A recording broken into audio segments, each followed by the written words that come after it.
Hello, my name is Dr. Milton Mills. I am a critical care and internal medicine physician, currently living in the Washington, D.C. area. I'm originally from Oakland, California, grew up and went to college and medical school in the San Francisco, Oakland Bay Area, and moved out to the Washington, D.C. area to complete my residency and have been living out here ever since.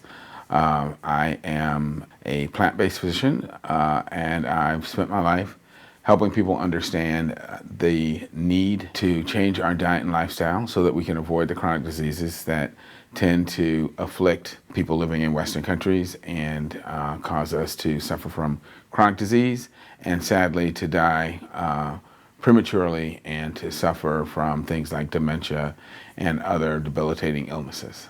So my plant-based journey actually began in my teenage years.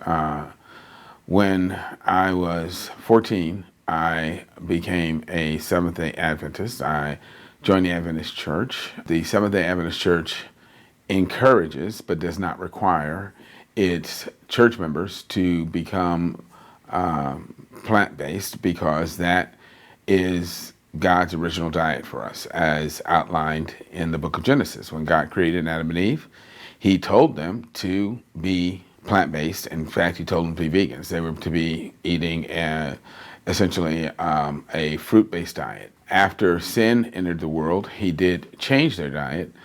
In chapter 3, we see that He enlarged their diet to include foods that formerly had been reserved only for animals. The Bible refers to as plants of the field, which can be interpreted as your grains, legumes, green leafy vegetables, and root vegetables. So those were now included in our diet. While I understood that that was God's desire for us, I didn't think I could do it.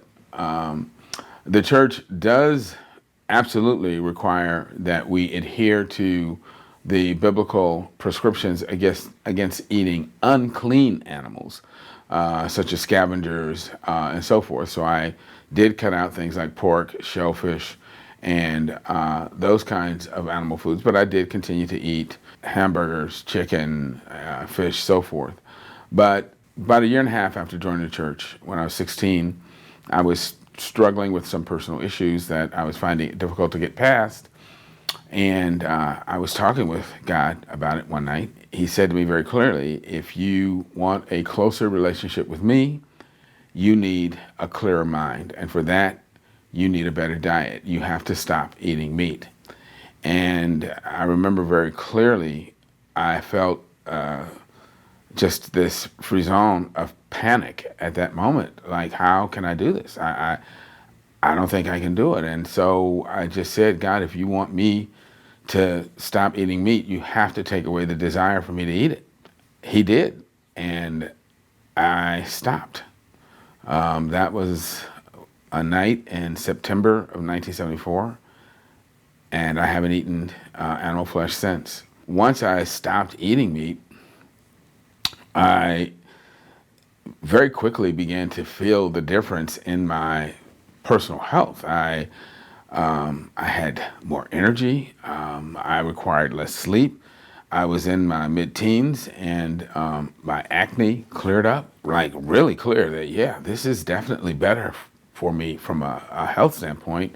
So I began to read everything I could find on the relationship between food and health, and everything that I was reading was consistent with what the Bible had actually said, that the more plant-based a population or a person was, the healthier they became, and the longer they lived and the fewer diseases they had. I then began to try and help educate people on the importance of changing our diet to help reduce our risk for developing all of the diseases that tend to afflict people. I ultimately decided that I wanted to spend my life doing just that, educating people about the importance of changing their diet and lifestyle to help them live healthier lives and avoid heart disease, cancer, strokes, and so forth. That ultimately led me to decide to go to medical school so that I could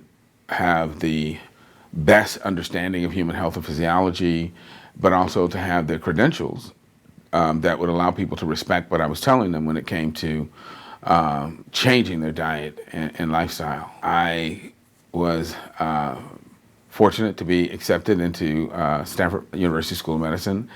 And what was really special about that was there were opportunities to do a lot of research and also to do independent research, which allowed me to explore this whole issue of human design, human anatomy and physiology, as compared to that of meat-eating mammals, such as carnivores, versus plant-eating mammals, such as traditional herbivores. And again, it became very clear that human beings were anatomically and physiologically designed as committed plant eaters. When I finished residency, I started working internal medicine clinics, and something very interesting would happen. I would frequently have older African Americans who would come in to see me and tell me, "Doc, I'm having a problem with my irritable bowel is acting up, or my spastic colon is giving me trouble." And when I did a careful history with them, I would ask, "Well, can you tell me what the symptoms are?" And from what they described, it was pretty clear to me that they were describing the symptoms of lactose intolerance. And so I would have them do a trial. I'd ask them, "Okay, I want you to go home, have no dairy products whatsoever, no milk, no cheese, no ice cream, no yogurt for the next 2 weeks, and then come back and see me." And I would say in probably 8 to 9 out of 10 cases, so 80 to 90% of the time, the problem disappeared. And clearly, it wasn't that the person had an issue with spastic colon or irritable bowel. It was that they were intolerant of the lactose that was in dairy products, and they shouldn't, of course, have been eating them. And when I explained that to them, most of the people were very gratified and started to exclude dairy from their diet. A penultimate moment came with this one particular African-American woman who was in her 60s. She came back. She had done exactly what I told her to do. The problem had resolved. And I told her, "Well, you see, you're lactose intolerant." And she looked at me and she said, "Oh, I know that." And I then said to her, "Well, if you know you're lactose intolerant, why are you continuing to eat dairy products?" And she said, "Because the dietary guidelines say I have to.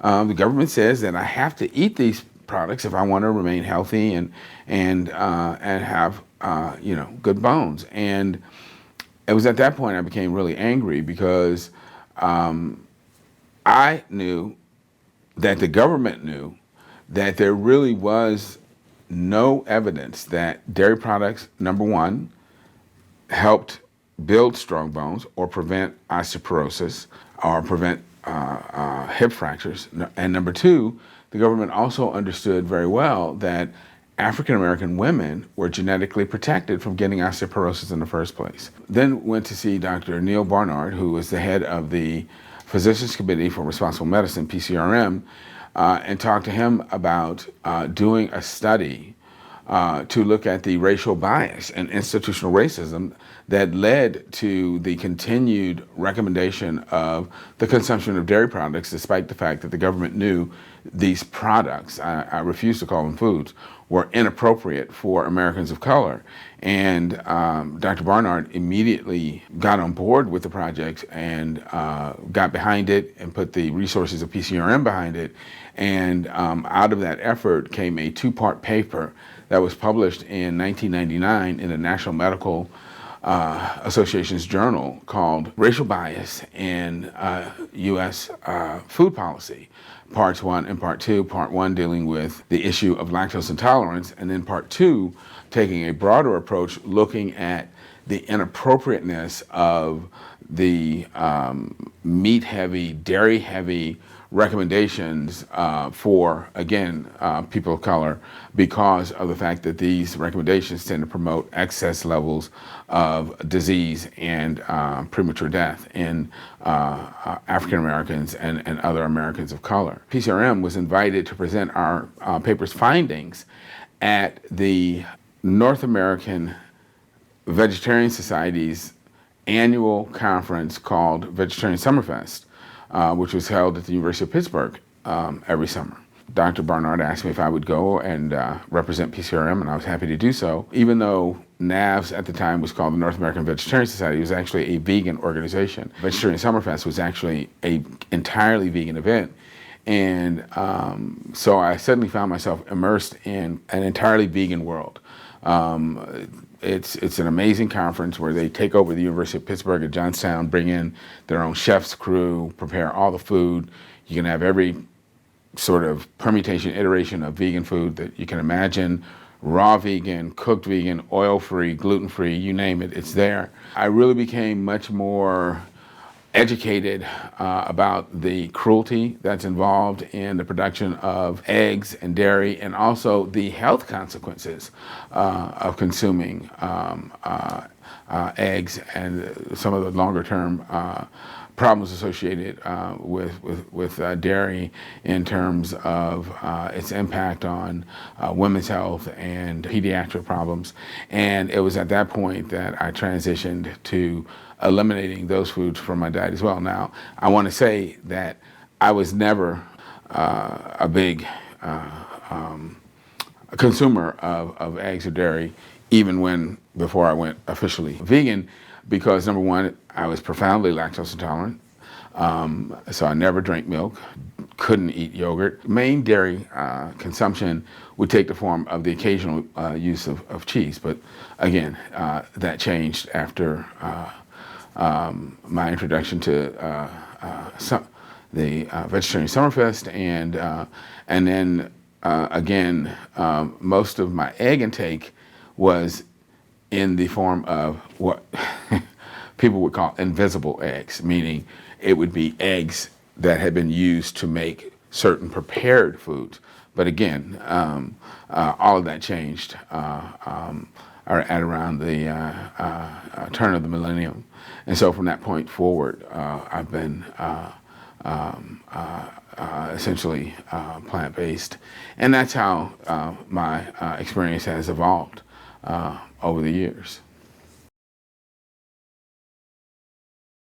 One of the things that is very clear to me is that if I had not been plant-based, I don't think I would have been able to make it through undergraduate school and possibly even med school, because I came from a poor area of Oakland, and my first 3 years in undergraduate school, I worked 40 hours a week and went to school full-time at night. And the first 2 years I did that riding the bus and public transportation, which means I wouldn't even get home till like after 12 o'clock at night, and I have to be right back up in the morning at 6 a.m. in the morning to get the bus to work. And then once I actually decided I was going to go to medical school, I had to quit my full-time job because the only way I could get my pre-med recs was to work in the daytime. So I started working in a frozen foods warehouse at night. So I was working 3/4 time. I would do 3 graveyard shifts overnight during the week, get off at about 6 or 7 in the morning, go home, shower, change, and then go straight to school so I could be in lecture. And there's no question in my mind I wouldn't have had the energy or the mental clarity to do that if I had not been plant-based at the time. Being plant-based not only changed my life, but it helped me become the person I am and the doctor that I am, and is without question the healthiest for all human beings. I've seen that also in my clinical practice. I've been able to get people off their diabetes medicines, get them off blood pressure medicines. I've met people who've been able to cure late-stage cancers, cure themselves of autoimmune diseases like lupus and others by going completely vegan and eliminating all animal foods. So the potential benefits from becoming plant-based are enormous and enormously powerful if we would simply eliminate these disease-causing animal foods from our diet that our bodies clearly are not designed to consume. The question often comes up is, why would it be important for other people to become plant-based? Isn't this a matter of personal choice? Well, it really goes beyond personal choice, because as a social species, everything that we do impacts not only other humans, but it also impacts the earth, and it impacts the other creatures on this earth. And so, most immediately, choosing to eat another living creature means you have to kill that creature. You have to take its life. It's a harrowing decision. It's a decision most people don't think about because they don't have to think about it, because they give that chore, that job of doing the killing to someone else. And I actually had the experience of going to a slaughterhouse and watching animals being forced into these killing pens and seeing the terror and despair on their faces as they struggled to escape, and their cries for help. It's a horrible thing to have to witness and to watch. These animals don't want to die. They don't want to die any more than you or I would want to die if somebody was going to come and kill us. The question is, why would we commit such a horrible act if it's not necessary? And the fact is, it's not necessary. We don't have to kill other animals to live and to be healthy. And in fact, all of the data shows that if we don't eat other animals, we are healthier. We will live longer. We have fewer diseases. We remain more functional throughout our lives, and we have a lower risk for dementia. So then the question is, why are we committing such a heinous and spiritually reprehensible crime by killing these other creatures when we don't have to and when we shouldn't be doing it? Moreover, when we choose to live that way and we create all of this disease in our body, that's when we expect other people to step in and pay for it. And people say, well, I have insurance. Yeah, but what is insurance? Insurance means that you've got a pool of people paying into your insurance company who are going to pay to take care of disease that you created when you're not able to pay for yourself. I mean, it would be different if people said, okay, well, I'm going to choose to eat this way, and when I have my heart attack, just put me out on the back porch and let me drop dead. Well, nobody says that. No, everybody wants to be taken off to the hospital. They want to get the coronary stents. They want to get the bypass operation, or they want to get chemotherapy, and the millions and millions of dollars spent to try and recover their health and save their life after they've thrown it away. Unnecessary lifestyle choices that could have prevented the diseases they've incurred. It's even more egregious for people who consider themselves believers in God and worshipers of our Creator. Because it is crystal clear that God tells us that He created us to be plant-based. He tells us in the book of Daniel, chapter 1, that eating a plant-based diet will make you healthier, will make you mentally more agile, and help our spiritual development. So then the question is, when the doctor comes in and he says, I'm sorry, Mr. Smith, but you've got colon cancer.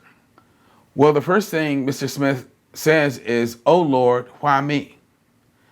But the question is, if you've decided to ignore the advice that God gave you, if you've decided to flout God's instructions to be plant-based, because you wanted to eat the maimed, tortured, rotting body of an abused, murdered animal, when your body suffers the inevitable results of that kind of disobedience, shouldn't you instead ask, oh Lord, why not me? Why didn't you allow me to suffer the consequences of my disobedience much sooner than this? Instead of saying, oh Lord, why did you let me get breast cancer? It's like, oh Lord, why did you let me go so long before I got the breast cancer? Because I did this by refusing to listen to the instructions you gave me. We often sit down at a meal and we say a blessing before we eat. But I sometimes wonder, can God bless some of the food we decide to eat? Especially if He told us not to eat it. We really need to sit back and rethink what it is we are choosing to put in these bodies that we know and say that we believe are God's temples. Because if we truly believe they are the temple of God, should we be putting things into our bodies that defile that temple, that we know are going to create ill health? And if we are struggling with, as I was years ago, personal issues that we are having trouble getting past, maybe the problem isn't that God is not hearing us. Maybe the problem isn't that God is not trying to help us. Maybe the problem is God can't get through to us because our minds are so clouded with the filth and garbage that we're eating that the blood vessels are clogged up with grease and fat and toxins, that our neurons are not working well enough for the Holy Spirit to speak to us in a way that we can hear. If we really do want to facilitate the best relationship and communication with God, we have to adopt the diet that He tells us He designed us to eat that will help improve and support that relationship and that communication. And that is a plant-based diet built around healthy, whole plant foods.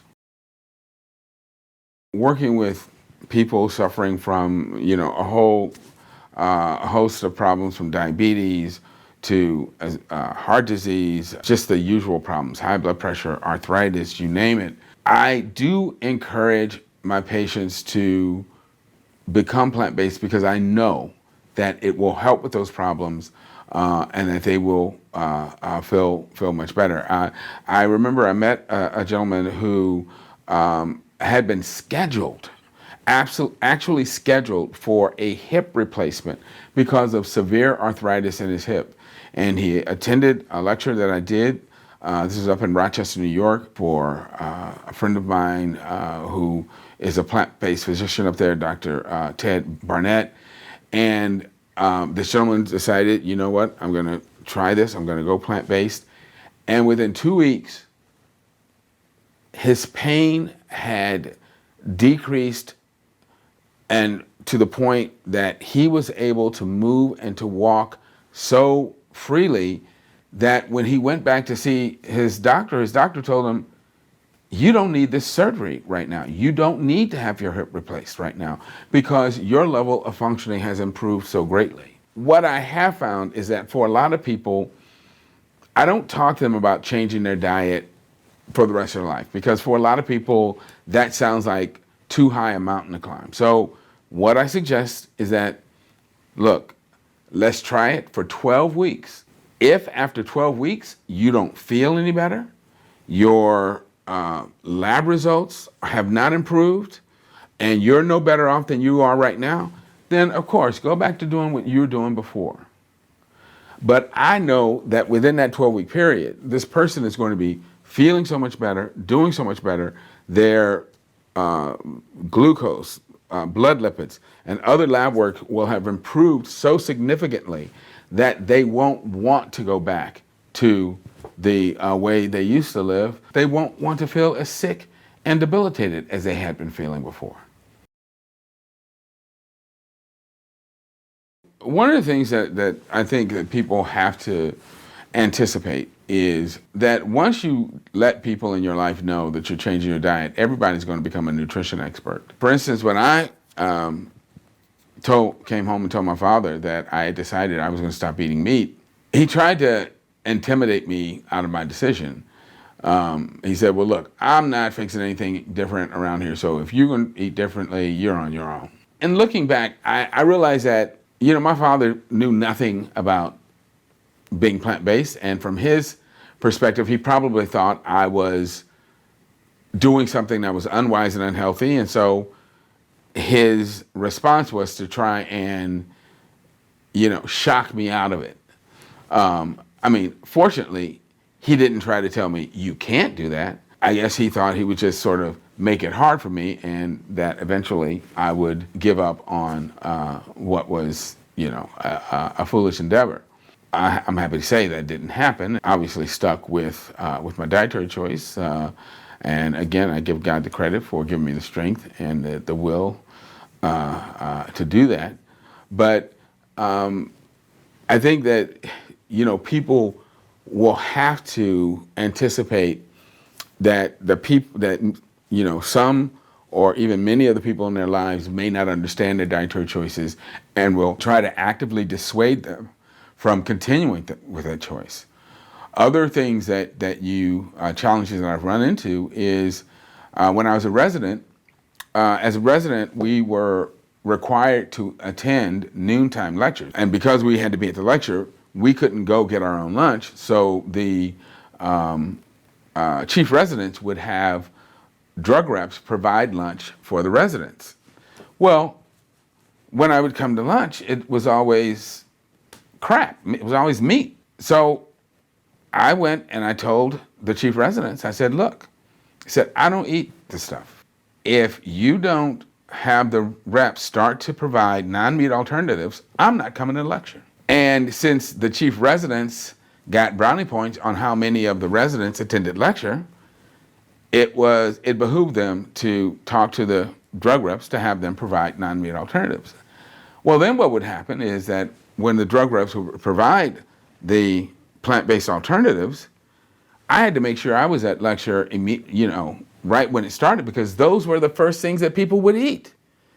And which was completely unfair, because I'm like, you guys can eat this, the rest of this trash, and I can't, but you're going to eat up anyway. So it's kind of a mixed blessing. One, I'm glad they're eating, the non-meat stuff, but I'm like, hey, leave something for me. You have to be assertive and not be intimidated by people's lack of understanding of your choices, and be willing to help them understand how they can help you adhere to your choice. So, as a resident, I felt, I have a right to expect you to help support my dietary choice because I'm a part of this program.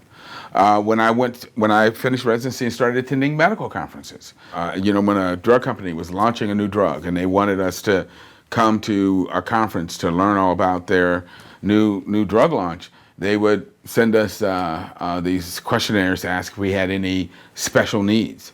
Well, I was very clear about my dietary needs. And I remember we had this really nice conference that was planned for Cancun. I mean, nice. And I went, and the opening night banquet, they had roast beef, they had roasted chicken, they had ham, they had a shrimp buffet. I'm looking at all this stuff and I'm like, where's the plant-based alternative? And so I called the coordinator over and I'm like, hey, I don't eat meat. What is there for people who are, plant-based? And she said, oh, well, we have salad or stir fry. And I said, ma'am, that's rabbit food. If I eat that stuff, I'm gonna be hungry in about an hour or two. I'm like, I need something to eat. And she's like, oh, well, okay, well, just tell me what you want and I'll have the kitchen to prepare it. I'm like, whoa.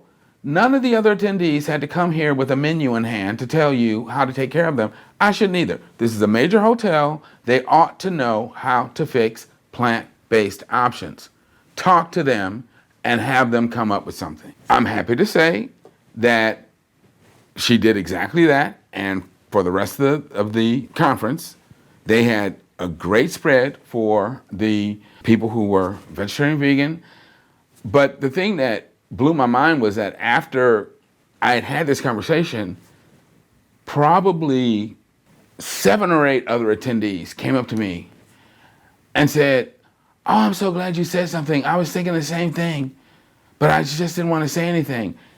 And see, that's why we suffer. There's an old expression that says a closed mouth doesn't get fed. And when we're afraid to speak up, we don't have our needs met. So we should not be afraid to be assertive without being rude or mean or confrontational, but by being direct, because we have a right to expect to be taken care of, to have our needs met. And what we're asking for is not exotic, it's not weird.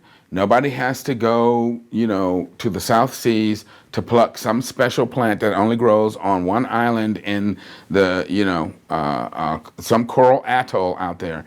No, we're just asking for healthy, plant-based options that everybody by now should know how to prepare and to prepare well. And again, I'm not talking stir fry and salad. That is not going to cut it. Do I have any regrets about being plant based? The only regret I have is that I ever put dead, rotting, necrotic tissue in my body at all. If I could go back, I would be plant-based from the very beginning. In fact, I would have been plant-based from birth if I could have chosen. Kathy and I went to the same church, but I had started working in a free clinic in Alexandria, Virginia. This was in the days before the Affordable Care Act. And Kathy was disabled and unemployed, and so she got her medical care at this clinic. But she saw one of the other doctors in the clinic, not me. One Sabbath afternoon in church, she came to me and she said, Dr. Mills, I was wondering if I could start seeing you as my doctor in clinic. And, you know, it's from a professional standpoint, it's always a little uncomfortable or dicey to be seen as taking one of your colleagues' patients. And I kind of said to her, well, you know, what's the problem with you and Dr. So-and-so? Why is it that you want to leave his care? And she was saying, well, I just don't feel like he's really paying attention to my health needs, my problems. And so I said to her, well, listen, let me talk to him and I'll see, you know, if I can help resolve this issue, thinking that maybe with me talking with him, I could get him to be a little more attentive to her. When I spoke with him about her issue, she was diabetic and her diabetes wasn't well controlled. His statement to me was, well, you know, you don't want to try and get your diabetics too well controlled because then their blood sugars will drop. They'll end up in the emergency rooms and you'll end up being called in the middle of the night or over the weekend. It was a horrible, horrible attitude. And I realized that this man was never going to take good care of her. And so at that point, I didn't care whether or not he got pissed off if she decided to become my patient. And I told her, listen, I'll be happy to have you become my patient. Spoke with the clinic director, and she did. They changed her over to my schedule. And Kathy, her primary problem was diabetes, but she also had hypertension, heart disease, all of the problems that are associated with diabetes. And at our first meeting, I sat down and I talked to her about the relationship between diet and diabetes. And my goal was to try and get her to become vegetarian. Kathy went vegan overnight. She cut out everything, meat, dairy, eggs, everything. And literally, her blood sugar started falling within days. Now, prior to this, Kathy had been a diabetic for 17 years. She had to quit work because the disease got so bad she couldn't work.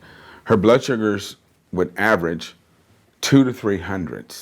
She was taking insulin twice a day, plus oral anti-diabetes medications. She was on 3 different blood pressure medicines, several heart medications. She had blockages in her legs that were so bad that she couldn't walk a block without getting these severe cramps that would force her to have to sit down and not walk. And that was one of the reasons she had to stop working. Within days, I had to start taking her off, reducing the dosages of her diabetes medicines. Over the next 8 weeks, I took her off of one after another of her diabetes medicines until probably after a little over 2 months, she was off all of her diabetes medicines. She eventually came off of 2 out of the 3 of her blood pressure medicines. She lost something like 40 plus pounds without even trying, and the claudication and pain in her legs cleared up, and she was actually able to go back to work.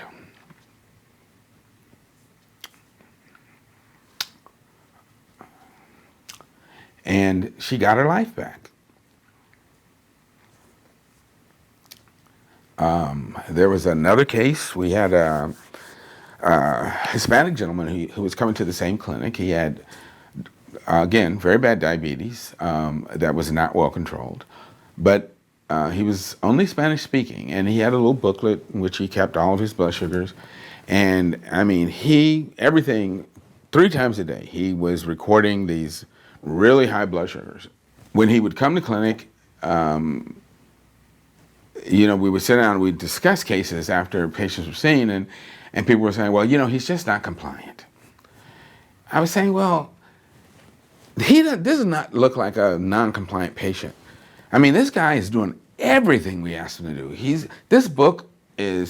faithful in filling it out. He brings it in, and even though it's not good news, he's showing us what his sugars are. I'm like, the problem here is not compliance. The issue was that, as I said, he was Spanish speaking, and every time he came in, we didn't have an interpreter. So I'm like, okay, next time this man comes to clinic, we have to have a Spanish interpreter here so that we can understand what's going on. It turned out he's a truck driver, and he's eating at all these greasy spoon joints, and high-fat food interferes with the ability of insulin to work, and that's why his blood sugars were all over the place. So through the interpreter, I explained all this to him, talked to him about the importance of eating a more plant-based diet, eliminating, fried foods, greasy foods. And again, the next time he came to clinic, his sugars were so improved. It was just amazing. There have been, a lot of stories. One other time I was at a conference up in New York, and I was doing a presentation for the Mid-Hudson Vegan Society. And after my lecture was over, this young woman came up to me. She was probably in her mid to late 30s, young Caucasian lady, and she was in tears. And I asked her, what's going on? She said, I don't know what to do. She said, my husband 2 years ago was diagnosed with diabetes, and it's just not going well. She said, prior to this, he was a strong, self-actualized kind of do-it-yourself man, but ever since he's come down with the diabetes, it's causing more and more problems, and no matter what medications they try, we can't seem to get it under control, and he's starting to lose hope. And he's just not the person that he was. And so I talked to her, and I told her, if he'd be willing to try going plant-based for 12 weeks, I'm sure we could get this problem under control. And they did call me the next week. I talked to him a long time, and he said he was going to try it to see if it worked. And probably maybe a month and a half after that, I got this incredibly emotional email from her where she said, I'm in tears as I write this because things are so much better. My husband has improved so much. He's so much happier. He's getting back to the person he used to be. And, of course she was thanking me, but it really wasn't me. It was the diet change. So, yeah, so the bottom line is that, there's just scores of stories like that, of people whose lives have been completely turned around by eliminating unhealthy foods and embracing, a plant-based diet. Every time I give a lecture somewhere, I have people come up to me, kids who will say, Dr. Mills, I stopped eating dairy and my asthma went away. I can breathe, I can exercise, I can go for a run and not have to use my inhaler. It's just story after story of the improvements in people's lives. So, as I said, there are too many stories to be even told. green leafy vegetables are powerhouses in terms of their health promoting ability.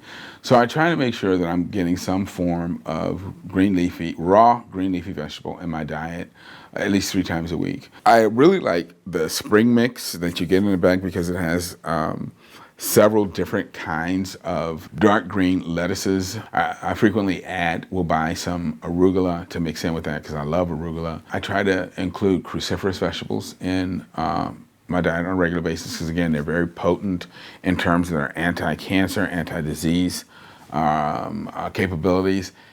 If I had somebody who could prepare roasted Brussels sprouts for me, I would probably eat those 3 times a day.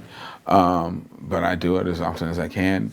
And I like to try to include legumes in my diet a minimum of 3 to 4 times a week in some form or fashion. Legumes are beans, peas, lentils, and again, the greater the variety, the better. Because beans are, again, some of the most nutritious and potent plant foods that we can eat. Try to get some kind of fresh fruit on a regular basis. When I can, I do multi-berry fresh fruit smoothies a couple times a week. Otherwise, citrus fruits like grapefruits, or now that we're in the peach nectarine season, I try to include those. Just a variety of different plant foods, and I have to be honest, I love rice, so I end up eating a lot of rice, brown rice, wild rice, and so forth. Those are my personal choices. You want to get some good plant-based cookbooks so you can learn how to really prepare, good, nutritious, filling plant-based meals. So you can have some variety, so you're not eating the same thing every day, so you don't get bored. And again, you want to make sure that you are eating a diet that includes things like beans, legumes, root vegetables, green leafy vegetables, so that you're getting your calories and your nutrients. Educate yourself on the benefits so that you understand what you're doing and why you're doing it. You can go to YouTube, put in nutritionfacts.org, and I'm telling you, science-based videos on every topic you can imagine will come up that will give you lots of good information. I have a website. It's Dr. Milton Mills, plantbasednation.com. Has a lot of good lectures on protein, anatomy and physiology, the microbiome, and other topics posted, papers, and nutritional sources. Dr. Milton Mills, plantbasednation.com. Kind of long, but yeah, that's it. Lots of good reference material there. PCRM.org has a lot of good links on their website for additional information and resources. And then there are scores and scores of really good books. Brenda Davis has she's a wonderful research dietitian who has some excellent books out on diabetes and how to defeat diabetes. Dr. Greger has a book called How Not to Die, which covers all of the science supporting plant-based diets for promoting health. He also has a book called How Not to Diet. There's just too many outstanding plant-based cookbooks to talk about, but one I will give an honorable mention to is called Flava, My Plate, Flava, My Plate, which is done by a very good friend of mine. It's a wonderful cookbook, but there's just, again, many resources out there that really make getting started in this journey super easy. I always tell people going plant-based is like having sex. If you didn't enjoy it, you weren't doing it right. There is no reason for any human being with access to good, nutritious plant foods to ever need to eat animal tissue. All of the nutrients that humans need to be healthy can be found in plant foods, with the exception of vitamin B12, which is only made by bacteria. So even B12 that's in animal foods came originally from bacteria. So all you need to do for your B12 is take a supplement. And with respect to D3, if we get enough sun exposure, we will make our own D3. And if not, we can take a supplement. But any D3, or so-called vitamin D that you find in animal foods, was added to those animal foods to begin with. So instead of eating the animal foods, you can just take the D3 directly. So the bottom line is there is no reason whatsoever to eat animal foods and no need to. All of the proteins that are found in plant foods are complete proteins. So again, you don't need animal food for protein. You don't need it for anything. And in fact, the plant sources are much healthier and better for you. So cut out the animals and eat plants directly. You'll be better for it.